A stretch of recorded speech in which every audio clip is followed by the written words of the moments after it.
સ્વાગત છે કર્તવ્ય ફોર ઇન્ડિયામાં. તમને આ ચેનલમાં મળશે જોબ, અવનવી માહિતી, ખેલ જગત માહિતી, આના સિવાય તમને ઘણી બધી માહિતી મળશે. બન્યા રહો ચેનલ પર. નમસ્કાર મિત્રો, આજના આ ખાસ એનાલિસિસમાં તમારું સ્વાગત છે. આપણે સીધી જ વાત કરવાના છીએ ગુજરાત સરકારની ગ્રાન્ટ ઇન એડ માધ્યમિક શાળાઓમાં આવેલી વ્યાયામ શિક્ષકોની એટલે કે ફિઝિકલ એજ્યુકેશન ટીચર્સની નવી ભરતી વિશે.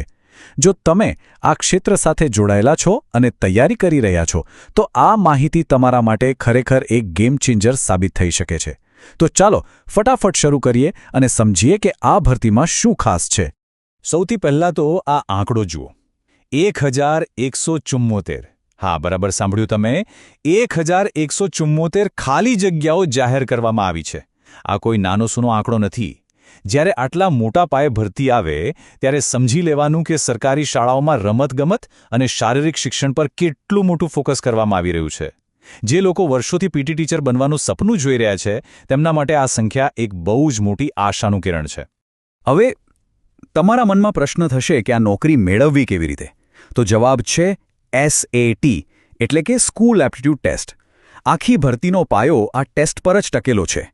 જુઓ, આ એવી કોઈ સામાન્ય ભરતી નથી કે બસ ફોર્મ ભર્યું ને નોકરી મળી ગઈ. ના, સરકારે સ્પષ્ટ કરી દીધું છે કે તેમને એવા શિક્ષકો જોઈએ છે જેમનામાં શારીરિક શિક્ષણનું ઊંડું અને સચોટ જ્ઞાન હોય. અને આ SAT પરીક્ષા એ જ ક્વોલિટી ચેક કરવા માટેની માસ્ટર કી છે. તો લાયકાત શું જોઈશે? એ પણ એકદમ સિમ્પલ છે. તમારી પાસે માન્ય યુનિવર્સિટીમાંથી CPED, BPED અથવા DPEDની ડિગ્રી હોવી તો જોઈએ જ. પણ યાદ રાખજો, ખાલી ડિગ્રીથી કામ નહીં ચાલે. એની સાથે રાજ્ય પરીક્ષા બોર્ડ દ્વારા લેવાયેલી શારીરિક શિક્ષણની ખાસ SAT પરીક્ષા પાસ કરેલી હોવી તદ્દન ફરજિયાત છે. મતલબ કે ડિગ્રી પ્લસ SAT આ બંનેનું કોમ્બિનેશન તમારી પાસે હશે તો જ તમે આગળ વધી શકશો. ઉંમરની વાત કરીએ તો એના નિયમો પણ એકદમ ક્લિયર કરી દેવામાં આવ્યા છે.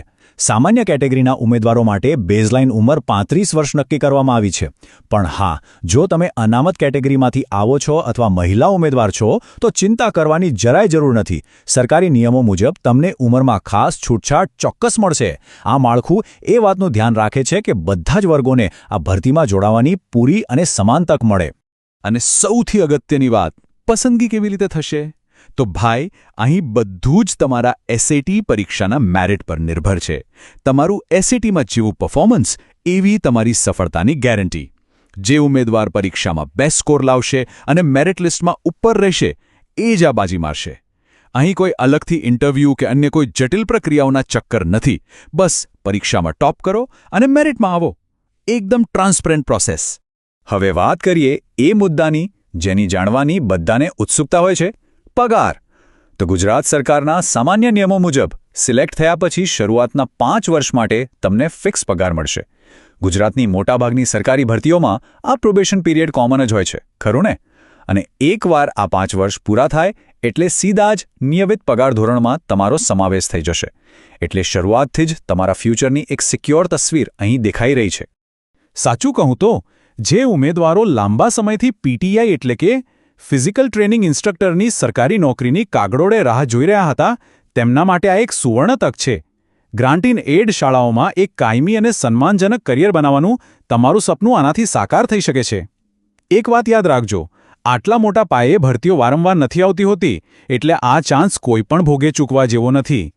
તો આ આખી વિગતવાર સમજૂતી પછી અંતે સવાલ એ ઊભો થાય છે કે શું તમે આ SAT પરીક્ષા ક્રેક કરવા અને તમારું સ્થાન પાકું કરવા માટે તૈયાર છો? જગ્યાઓ પણ છે, નિયમો પણ સ્પષ્ટ છે અને ટાર્ગેટ પણ બિલકુલ સામે છે. જો સરકારી શાળામાં વ્યાયામ શિક્ષક બનવું જ હોય તો અત્યારથી જ, બલકે આજથી જ તૈયારીમાં લાગી જવાનો સમય આવી ગયો છે. આશા છે કે આ માહિતી તમને ખૂબ જ ઉપયોગી લાગી હશે. સખત મહેનત કરતા રહો અને તમારા લક્ષ્ય તરફ આગળ વધતા રહો.